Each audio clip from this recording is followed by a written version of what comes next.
Om Shanti. 16th January 1975। ज्वाला रूप बनने का मुख्य और सहज पुरुषार्थ कौन सा है? ज्वाला रूप बनने का मुख्य और सहज पुरुषार्थ कौन सा है?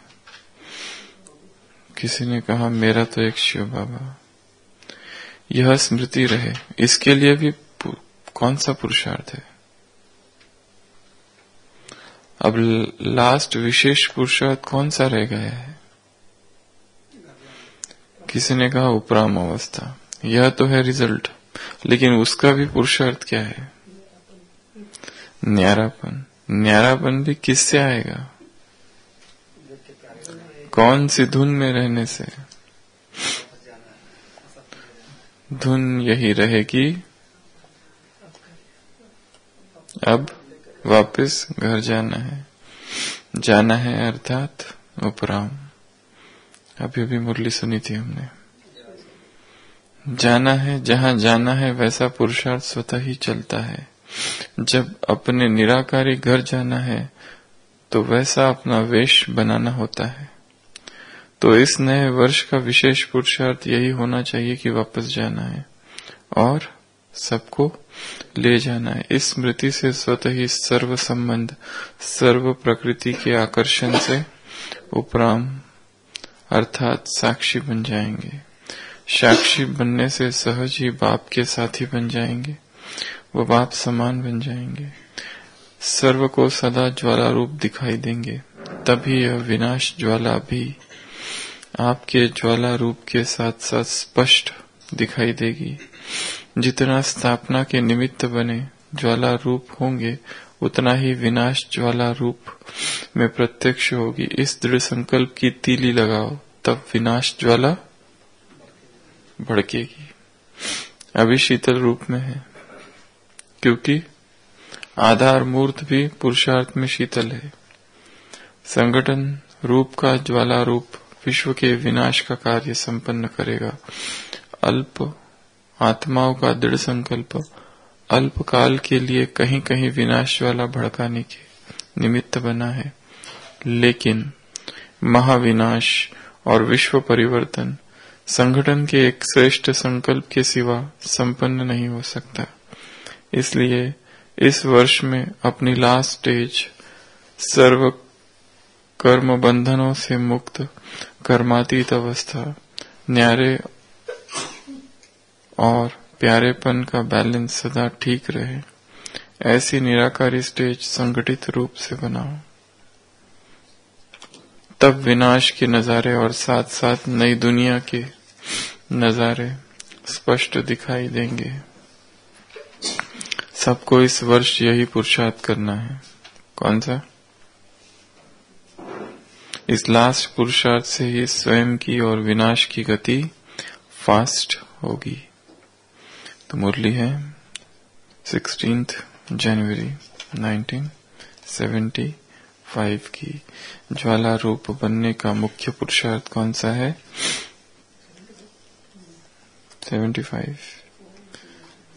मेरा तो एक शिव बाबा, परंतु बाबा ने कहा इसकी स्मृति रहे, उसके लिए क्या पुरुषार्थ है? किसी ने कहा उपराम अवस्था, परंतु वो तो है रिजल्ट, उसके लिए क्या करे? फिर किसी ने कहा न्यारापन, परंतु न्यारापन भी कैसे आएगा? कैसे आएगा? जब धुन लगी हो। कौन सी धुन?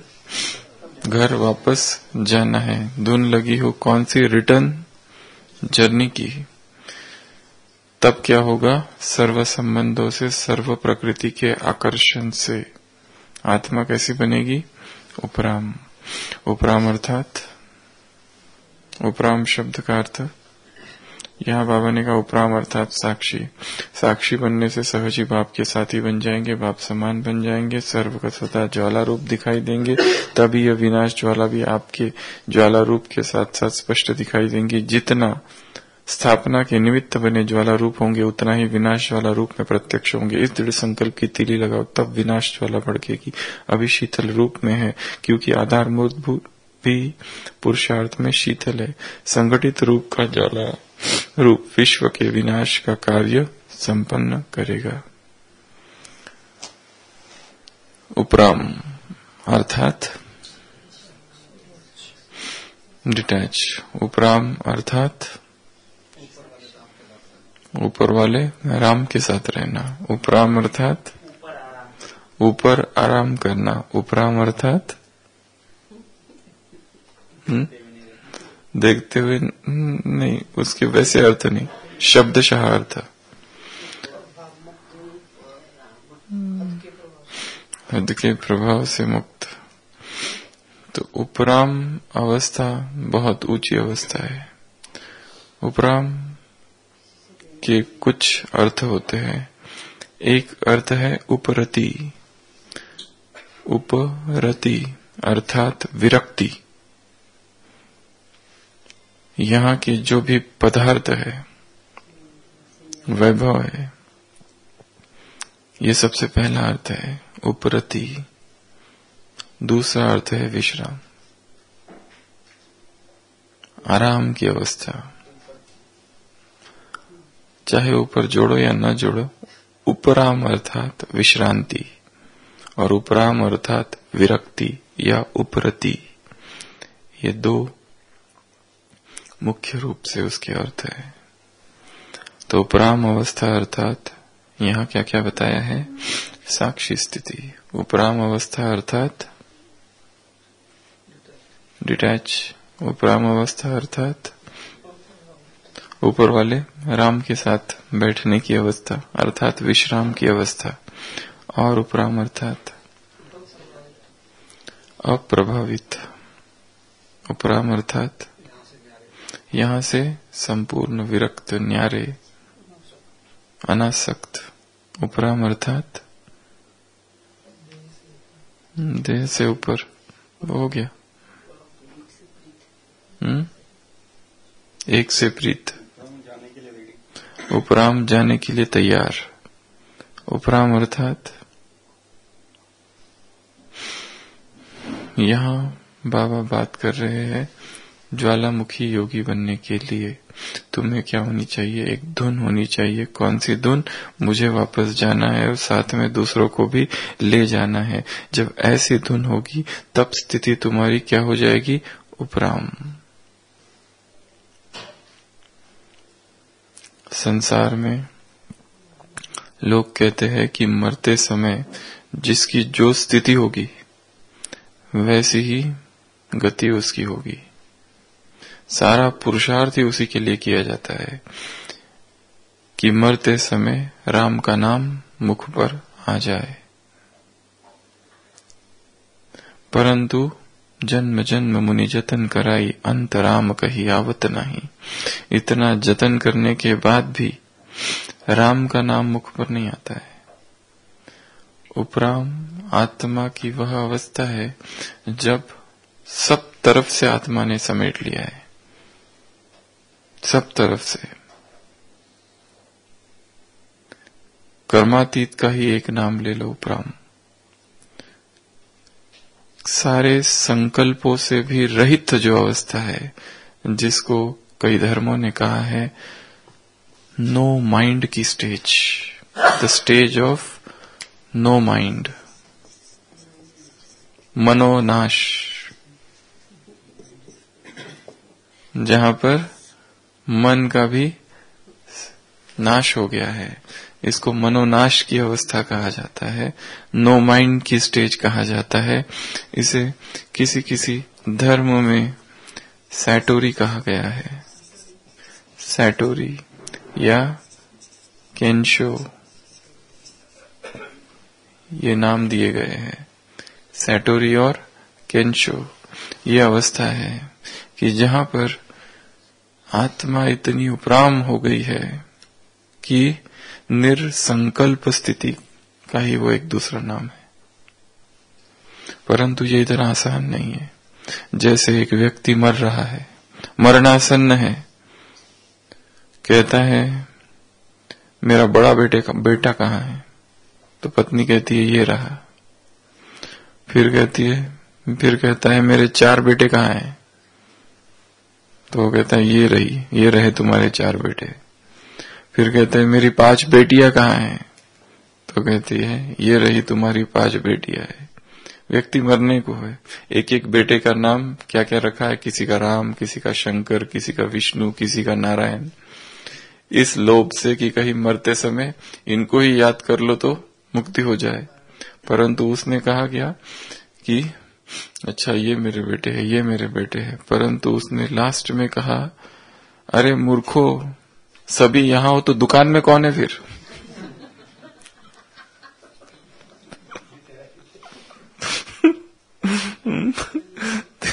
पांच बेटे यही हैं, 5 बेटियां भी यही हैं, तो दुकान में कौन बैठा है? तो उपराम अवस्था अर्थात हर चीज से उपराम, हर बात से उपराम। तो इस अवस्था को पाना है, ये लक्ष्य है। कब पाना है? जब व्यस्त है। कब पाना है? जब सब कुछ कर रहे हैं, परंतु बुद्धि में कहीं ना कहीं ये स्मृति है कि ये हमारा लक्ष्य नहीं है, हमारा लक्ष्य कुछ और है, कहीं और जाने का। उस रिटर्न जर्नी की विस्मृति ना हो, वो जो जर्नी है उसकी विस्मृति ना हो, तो वो लक्ष्य है। तो आज हम इसी उपराम अवस्था की थोड़ी सी चर्चा करेंगे। इसमें कौन कौन सी बातें होनी चाहिए। उपराम,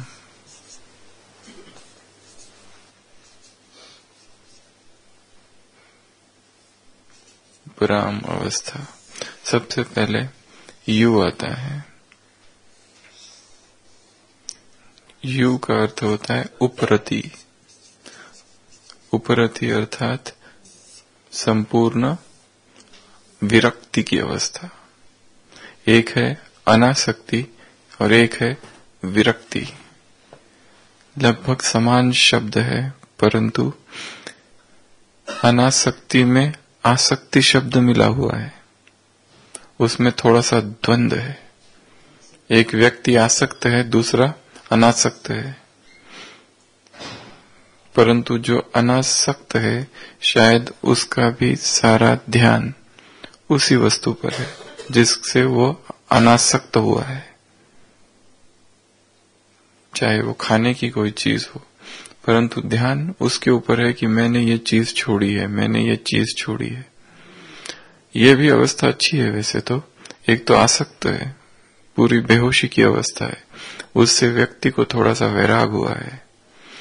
शायद कुछ पढ़ा है, कुछ सुना है उस चीज के बारे में, उसके नुकसान के बारे में, और उससे वो थोड़ा सा विरक्त, अनासक्त हुआ है, और उसकी विरक्ति की यात्रा यहां से चालू हो गई है। विरक्ति पॉजिटिव स्टेज है, अनासक्ति निगेटिव स्टेज है, क्योंकि उसमें घृणा के संकल्प है जिसको वो छोड़ रहा है। उदाहरण के लिए एक संबंध, एक व्यक्ति को किसी दूसरे व्यक्ति से बहुत प्रेम है, ठीक है, और एक दिन पता चलता है उससे धोखा, वो व्यक्ति धोखा दे रहा है। अब तक आसक्ति थी और अभी घृणा, नफरत, डिसलाइक पैदा हो गई। अब सोच रहा है इसको छोड़ दूं, अब सोच रहा है इसका त्याग कर दूं। यहां पर उसकी एक यात्रा चालू हो गई। पर ये अनासक्ति में जब ये पता चल जाए कि नहीं, धोखा वो नहीं दे रहा है, मुझे कुछ मिसअंडरस्टैंडिंग हुई है, तो फिर से आसक्ति की अवस्था में चला जाएगा। अभी एक आ का बा से प्यार था, परंतु पता चला बा जो है ये धोखा दे रहा है, क्योंकि बा का संबंध का से है कहीं पर।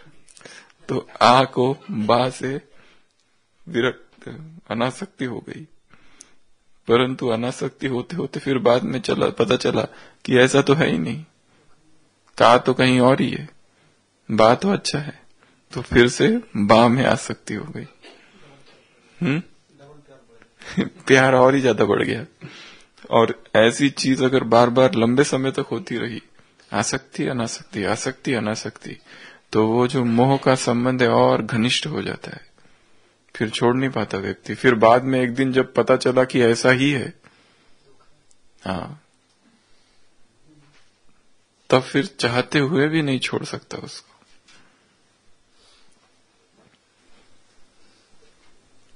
परंतु इस संसार के जितने प्यार है सब झूठे हैं एक रीति से। ये जो हाँ से भी प्यार कर रहा है वो एक्चुअली प्रेम नहीं है, परंतु उसकी मोह को ही वो नाम दे रहा है। जैसे एक व्यक्ति है, उसको एक स्त्री से बहुत प्यार है और फिर एक दिन पता चला कि ये तो कुछ और ही है, तो वो उसके पास जाता है, कहता है मेरी सारी वस्तुएं लौटा दो, सारे तुमको जो गिफ्ट दिए थे। तो वो बोलती मुझे भी नहीं चाहिए, तुमसे कोई लेना देना नहीं है, ये लो तुम्हारे सारे गिफ्ट। तो वो गिफ्ट ले लेता है, बोलता है वो जो मैंने लव लेटर लिखे थे वो भी वापस करो। वो बोलते वो क्यों दूं, वो क्यों चाहिए तुमको? तो बोलते नहीं अब मुझे वापस कर दो। तो बोलता है क्यों? वो कहते हैं मैंने थोड़ी लिखे थे, वो पंडित जी से लिखवाए थे पैसे देके, खाली नाम ही तो चेंज करना है, वही बात वापस कौन पैसे खर्च करेगा क्योंकि नेक्स्ट टाइम के लिए तो रखने हैं ना।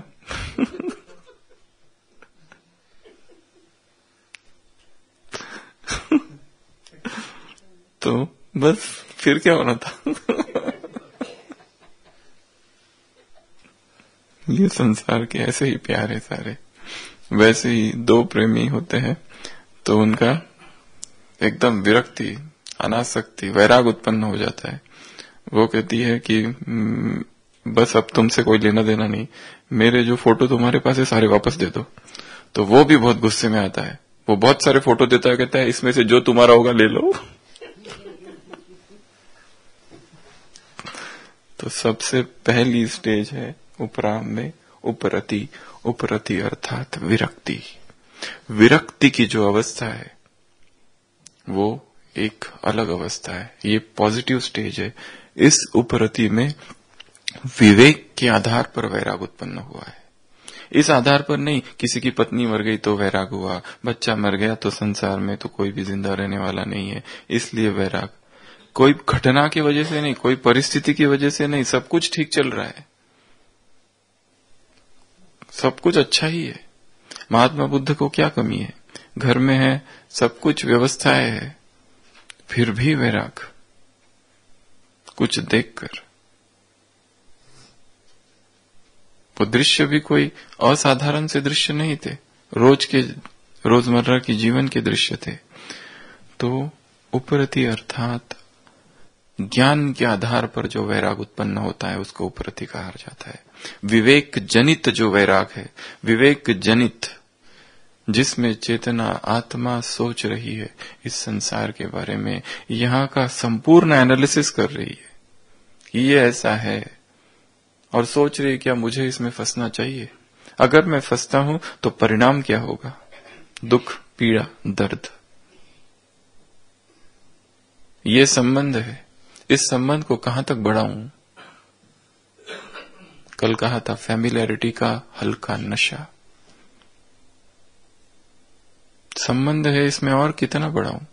अच्छा बढ़ाऊं, बढ़ाने में सुख बहुत है, आनंद बहुत आता है उन मीठी मीठी बातों में, स्वीट नथिंग्स उसको अंग्रेजी में कहा जाता है। परंतु उस मीठी बातों में, उस संबंध में फिर एक्सपेक्टेशंस है, उस संबंध में फिर बहुत कम्युनिकेशन बढ़ जाएगा, हर चीज का लेन देन होते रहेगा।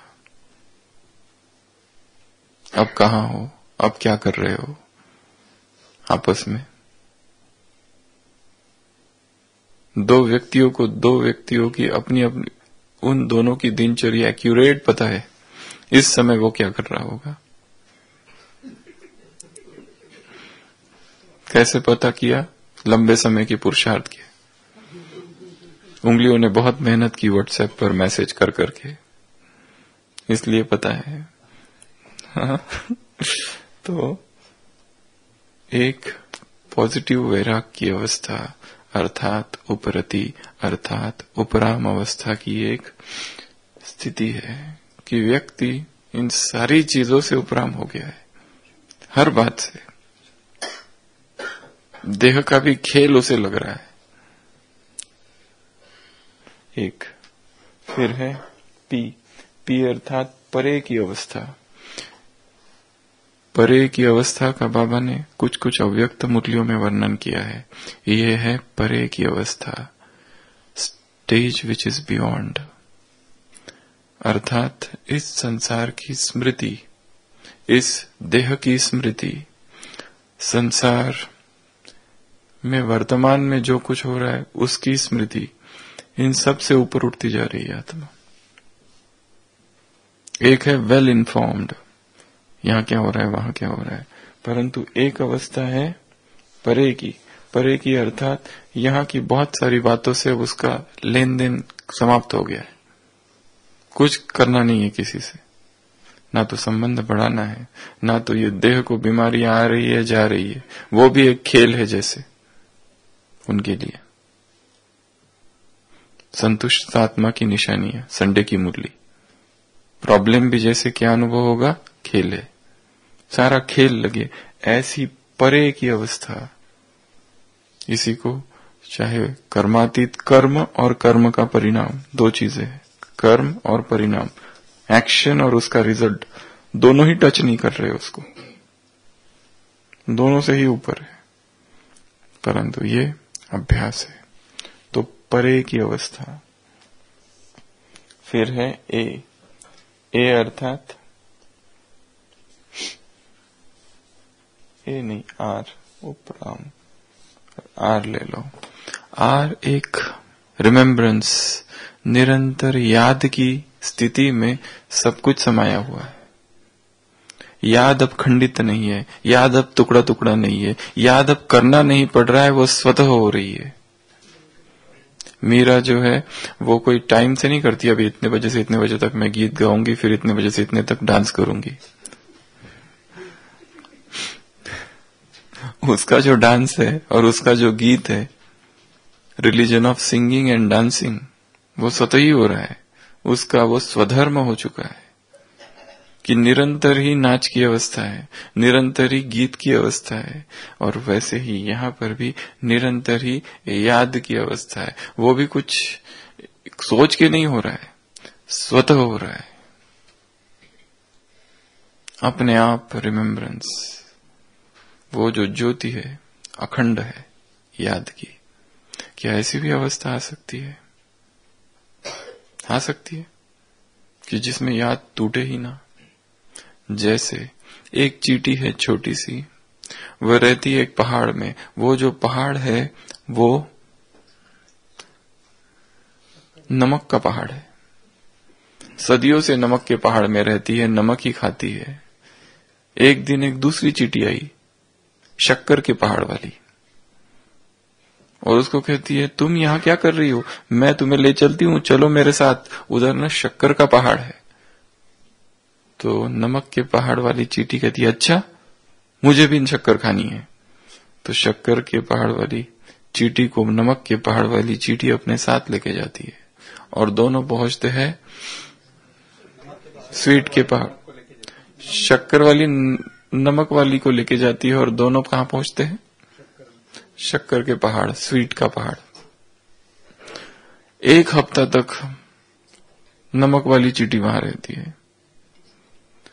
तो शक्कर वाली चींटी पूछती है कहो क्या हाल है, अब मजा आया शक्कर का? वो कहती है कुछ मजा नहीं आया, टेस्ट ही नहीं है, वही टेस्ट है जो उधर था, वही टेस्ट इधर है। तो वो कहती है अच्छा। तो फिर उसको कहती है कि नहीं कुछ तो गड़बड़ है। तो उसको वो सैकरिन का पेस्ट देती है, फिर शक्कर का सोप देती है, क्योंकि उसका मुंह जो है ना उधर की टेस्ट चल रही है अभी तक।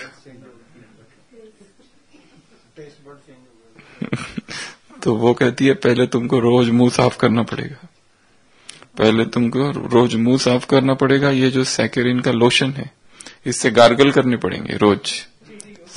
हाँ चींटी सैकरिन को गार्गल करने पड़ेंगे, और ये जो पेस्ट है ये लगाना पड़ेगा, तब कहीं जाके ये टेस्ट चेंज होगी। आत्मा जन्म जन्म से विकारों के पहाड़ में रही है और विकारों की ही टेस्ट है, और फिर जब यहाँ आती है और यहाँ रहती है 10 साल और 20 साल, और उसके बाद में पूछो क्या अनुभव है, कहते हैं कुछ खास नहीं, वही उधर का ही चल रहा है। तो इस पहाड़ से उस पहाड़, सॉल्ट के पहाड़ से शुगर के पहाड़ में आने के बाद में भी सॉल्ट की टेस्ट नहीं गई है। क्या किया जाए हरि भाई, कुछ तो करना पड़ेगा ना, क्योंकि आदत इसकी ज्यादा है। पूरा नमक का स्वाद है टेस्ट इधर, तो अभी थोड़ा दूसरा गार्गल, टूथपेस्ट, थोड़ा ब्रश करना पड़ेगा अंदर से, कुछ सोप लगानी पड़ेगी अंदर। दांत बदली करने से टेस्ट बदली तो होगा नहीं, टेस्ट का संबंध जीभ से है, तो ये काम करना पड़ेगा यहाँ। तो रिमेम्बरेंस, निरंतर की याद के लिए, क्योंकि आदत, ये संसार की आदत की, संसार को याद करने की ज्यादा आदत है। ये जो पहाड़ है इसकी याद कम है। परमधाम, सतयुग, यहाँ जो भी बातें हैं यहाँ चाहिए। एक शब्द आज की मुरली में आया है, कौन सा मंजू शब्द, अंग्रेजी शब्द आया है, एक अंग्रेजी शब्द आया है आज की मुरली में, एक प्यूरिफिकेशन। प्यूरिफिकेशन ना आया है ना, प्यूरिफिकेशन। क्या क्या, डैड, हाँ वो तो है, डैड आए हैं। तो प्यूरिफिकेशन, ये प्रोसेस है प्यूरिफिकेशन की, शुद्धिकरण। सारा पुरुषार्थ ही शुद्धिकरण का है, टेस्ट चेंज करने का है, क्योंकि इसको टेस्ट है उसकी आत्मा को जो टेस्ट लगी हुई है ना, चस्का, वो विकारों का चस्का लगा हुआ है उसको, वही अच्छा लगता है उसको। इसके लिए सारे धर्मों में दमन हुआ है या तो भोग, दो ही चीजें सिखाते हैं। वो जो चस्का है, जैसे ये वाली चीटी उसको कह रही है कि नहीं नहीं भूल जाओ उसको, वो जो टेस्ट है पुरानी वाली, वो कहती है टेस्ट ही नहीं आ रहा है शुगर का, वो कहती है वो कुछ नहीं आएगा, पर उसको जड़ से मिटाने के लिए कुछ भी नहीं कर रही है। तो बहुत कुछ करना पड़ेगा। दूसरा है, तीसरा है याद, तीसरा है ए अर्थात चौथा ए अर्थात आत्मा की सर्वोच्च अवस्था जो है वो है मैं के मुक्ति की अवस्था, अहंकार से मुक्त अवस्था। सबसे बड़ा विघ्न जो है, सारा कुछ चला गया, ये जो है आए एक चट्टान की तरह खड़ा रहता है, टूटता ही नहीं है। ये जो आय है, ये जो मैं है, ये चट्टान की तरह खड़ा रहता है, और हम इसमें बहुत सारे एडवांटेजेस, बहुत सारे लाभ इसमें हम देखते हैं। जब ये पता चलेगा कि इस चट्टान से मिलने वाला कुछ भी नहीं है, तो ही व्यक्ति इसको छोड़ेगा, नहीं तो इसको छोड़ने को तैयार नहीं है, क्योंकि इसके इर्द गिर्द हमने एक नया अध्यात्म का संसार खड़ा किया है, जो भी इस मैं की ही तृप्ति कर रहा है।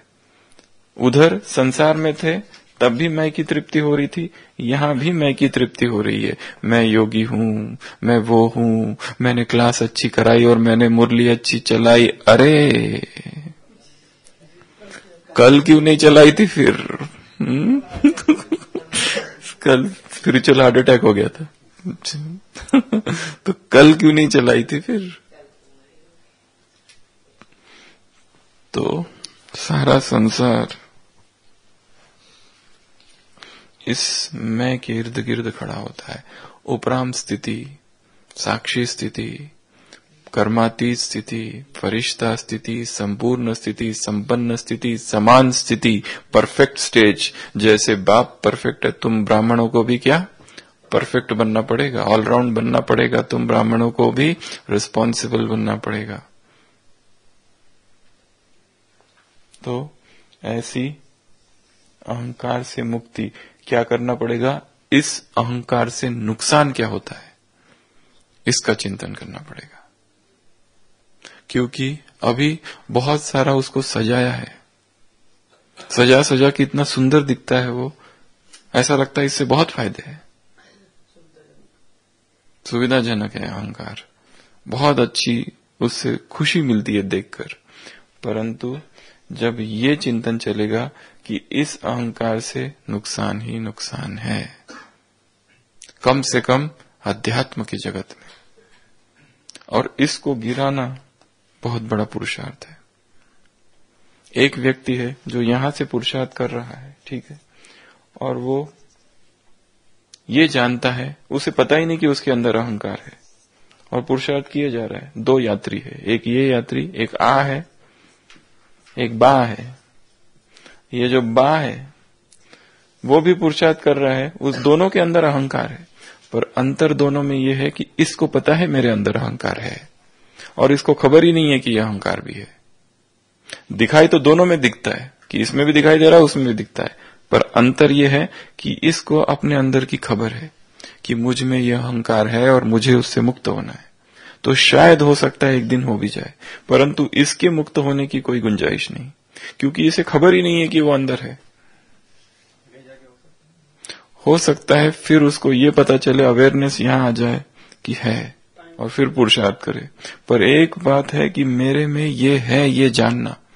ऐसा नहीं जैसे कोई एक व्यक्ति है जो भाषण कर रहा है, भाषण में कह रहा है ये ऐसा होना चाहिए, वैसा होना चाहिए, वैसा होना चाहिए, ऐसे भाषण करते हैं ना, प्रीची जिसको कहते हैं, प्रीच करते हैं, ऐसा ऐसे ऐसे। परंतु लोगों को दिख रहा है ये तो खुद करता ही नहीं है, और भाषण तो बहुत ठोक रहा है, खुद तो करता नहीं है। ऐसे दो व्यक्ति है, दोनों ही भाषण कर रहे हैं, दोनों ही बता रहे ऐसा करना चाहिए, परंतु पहला जो है, जो बोल रहा है ऐसा करना चाहिए, उसे खुद ही पता नहीं कि उसके अंदर भी वो है और वो नहीं करना चाहिए, या वो खुद ही नहीं कर रहा है और वो करना चाहिए।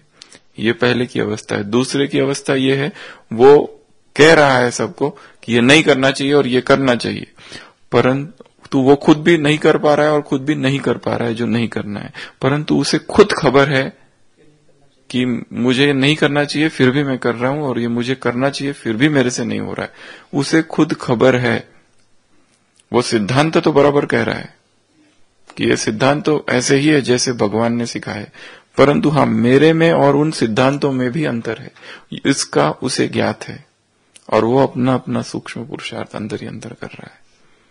तो संभावना है कि ये जो बा है ये शायद पहुंच जाएगा एक दिन, क्योंकि उसे अवेयरनेस तो है कि मैं नहीं कर रहा हूं। इसके लिए बहुत सारी कहावतें हैं, ऐसी है कि प्रैक्टिस व्हाट यू टीच। जो तुम सिखा रहे हो अब उसी की प्रैक्टिस करो, क्योंकि जो सिखाया जा रहा है वो बहुत ऊंचा सिखाया जा रहा है। जरूरी नहीं कि मैं वो कर रहा हूं, नहीं तो ऐसा हमेशा होता है, जो भी व्यक्ति भाषण देता है ना, लोग उसके जीवन के साथ ही कंपेयर करने लगते हैं। नेचुरल ऐसा है कि तुम जो बता रहे हो तुम्हारे में है या नहीं, सबसे पहला ध्यान तो उस पर जाता है, और फिर तुरंत देख लेते हैं इसमें तो बिल्कुल नहीं है। पर हो सकता है कि वो आंतरिक पुरुषार्थ कर रहा है उस तक पहुंचने का, और कह वो रहा है जो सिद्धांत है, जो कहने हैं, जो भगवान ने जैसे के वैसे सिखाए। तो ए, और लास्ट में है एम, अर्थात मोहजीत, संपूर्ण नष्टो मोहा, कुछ भी नहीं। अभी अभी हम मुंबई गए थे, दादी को देखा संपूर्ण उपराम अवस्था में, संपूर्ण उपराम अवस्था। यदि दादी यहां बैठे हैं, सपोज यहां दादी है, यहां उनकी शरीर है उनसे नीचे, यहां सारे जो देखभाल कर रहे हैं एक तरफ, यहां डॉक्टर से एक तरफ संसार इधर है, ब्राह्मण परिवार, परंतु वो जो है वो यहां है। उनको ना तो इस देह से कोई लेना देना है, ना तो इस देह की ट्रीटमेंट से कोई लेना देना है, उनको ना इस संसार से कुछ लेना देना है। ये यज्ञ एक तरफ है। अब ये अवस्था भी ऐसी उपराम अवस्था है कि इसमें इस यज्ञ का क्या होगा, यज्ञ में क्या हो रहा है, मैं विश्व कल्याण करूं, सबसे ऊपर है, किसी से कुछ भी लेना देना नहीं। ऐसी इतनी उपराम अवस्था जिसमें दर्द जो है वो इधर नीचे हो रहा है, वो उसको पता ही नहीं, ये जो कुछ प्रोसीजर्स हो रही है यहां हो रही है, वो उस देह से भी उपराम है, देह के संबंध विकार तो कहीं है ही नहीं। ऐसी उपराम स्थिति, और यहां पर कोई संकल्प ही नहीं है। इस स्थिति का गायन शास्त्रों में है, बड़ी बड़ी किताबें लिखी गई है, पर आज तक इतिहास में 2500 वर्ष में कोई ऐसी आत्मा नहीं रही होगी जो इस अवस्था को प्राप्त है। भगवान ने इतनी हर चीज से ये संकल्प ही नहीं है कि मैं भगवान की रथ रही 49 इयर्स, अब वो मेरी कुछ करे, देखभाल करे, कंप्लेंट से परे, देहभान से परे, देह अभिमान से परे, मैं जो ये खड़ा है रहता है व्यक्ति के अंदर, ये मैं गिर चुका है। इस गिर जाने का नाम ही उपराम स्थिति है। ऐसी साक्षी स्थिति सर्वोच्च अवस्था है चेतना की है।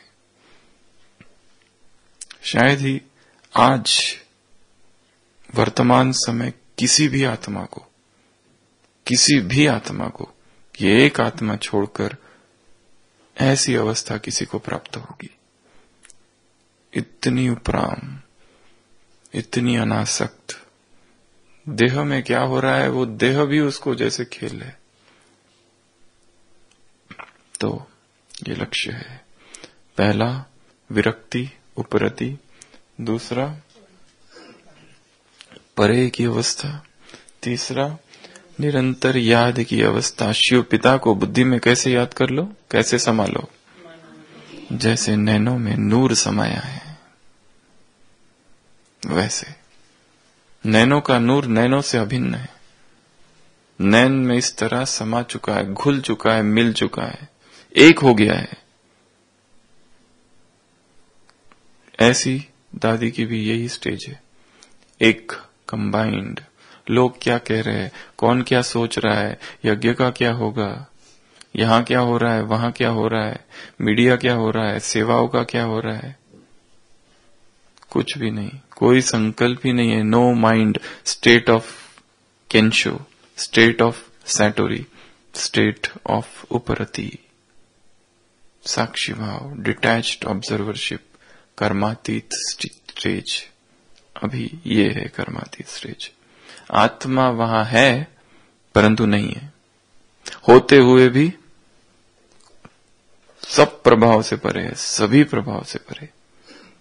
ऐसा भी हो सकता है क्या, ये सोचने की बात है, पर ऐसा है और हो रहा है। तो ये अवस्था भगवान ने रखा है। जैसे ये गांव है, यहाँ एक दीवार है, इससे पहले भी बताया था, गांव के लोग यहाँ रहते हैं। एक व्यक्ति इस दीवार पर चढ़ता है एक दिन और उधर देखता है, उधर क्या है, उसने देखा और देखते ही कूद गया। फिर कुछ दिनों के बाद एक दूसरा गांव का व्यक्ति उस दीवार पर चढ़ा, उसने भी देखा उधर कुछ है और उसकी आंखें एकदम से चमक गई और वो भी कूद गया। तीसरे कुछ दिनों के बाद एक तीसरी कोई व्यक्ति वो भी दीवार पर चढ़ा और उसने भी देखा उधर कुछ दिखाई दे रहा है, बहुत अच्छा, और खुश हो गया देखते ही और वो भी कूद गया। अब गांव वालों को लगा उधर है क्या, क्योंकि जो जा रहा है वो कूद जाता है, हमको पता कैसे चलेगा कि उधर है क्या। तो वो सोचते हैं कि अगली बार कोई चढ़ेगा ना उसके पैर में रस्सी बांध के रखेंगे, फिर देखते हैं क्या होता है। तो अगली बार जो चढ़ने को जाता है उसके पैरों पर रस्सी बांधते, सारा गांव खड़ा हो जाता है। वो चढ़ता है और देखता है, इतना खुश हो जाता है उधर का दृश्य देखकर, और कूद नहीं जाता है तो उसको नीचे खींच लेते हैं। और जैसे ही नीचे खींचते हैं, अब बोलते बताओ तुमने क्या देखा, उधर है क्या, हमको पता करो, हमको बताओ। तब तक उसकी आवाज चली जाती है। वो भी कैसे बताए उधर है क्या, दीवार है, गांव इधर है, पर उधर कुछ तो है। ये जो दीवार है, इस दीवार को कहा जाता है the wall of relative consciousness.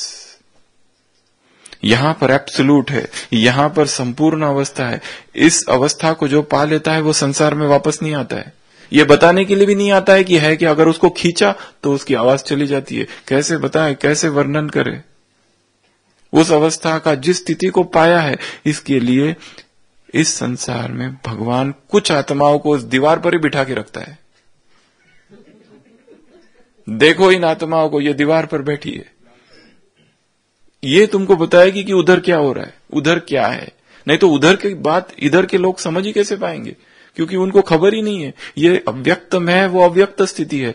बीच में बिठा के रखा है दादी को। दादी अब उस दीवार के ऊपर वहां बैठी है कि शायद यहां के लोगों को, ये जो गांव वाले हैं, थोड़ी झलक आए कि यहां ऐसी भी अवस्था होती है, ना तो इधर ना तो उधर, बीच में है, केवल अलगद, केवल एक थोड़ा सा हल्का इस संसार को पकड़े हुए, बस ऐसे। अभी अभी चाहे तो उधर चले जाए, देह जैसे बस रखा हुआ है इस संसार में, है ही नहीं यहां पर, खाली ऐसा बस है थोड़ा सा। चेतना सारी उधर है, एब्सोल्यूट कॉन्शियस में, the wall of relative consciousness यहां पर बैठे, इतनी उपराम, जहां है ही नहीं, जैसे कुछ लेना देना ही नहीं। कुछ भी पूछो, डॉक्टर आ रहे, डॉक्टर बैठ रहे और डॉक्टर जा रहे, लोग आ रहे मिलने, बैठ रहे और जा रहे, कौन आ रहा है कौन जा रहा है कुछ खबर नहीं। कैसे हो? ठीक है। कोई तकलीफ? कोई नहीं। कुछ तो बताओ, कुछ बताने का है ही नहीं, क्या बताए। तो ऐसी उपराम अथवा साक्षी स्थिति, ये हमारा लक्ष्य है। इसके लिए ये जो सेवाओं का जंगल है और ये जो सेवाओं का और मीडिया का जो विस्तार किया है, उसमें ये मत भूल जाना कि हमें भी ऐसी स्थिति को पाना है। इसमें भी दो कैटेगरी थी, एक वो है जो भगत, एक है भगत बनने की ज्यादा टेंडेंसी है, जो इस वॉल पे बैठता है उसको भगवान बना दो और उसको उसके भगत बन जाओ, एक वो मार्ग है। दूसरा है उसकी सेवा करने का मार्ग। तीसरा मार्ग है कि मुझे भी ऐसा बनना है, इसी अवस्था को पाना है। मैं कितना उपराम हुआ हूं आसक्तियों से, विकारों से, वो शूद्रपन के संस्कारों से, उस भक्ति के सूक्ष्म संस्कारों से। मैं कितना उपराम, साक्षी, अनासक्त, विरक्त, निरंतर याद, जैसे नैनों में नूर समाया है वैसा कितना हुआ हूं। तो ऐसे उपराम भव। ओम शांति।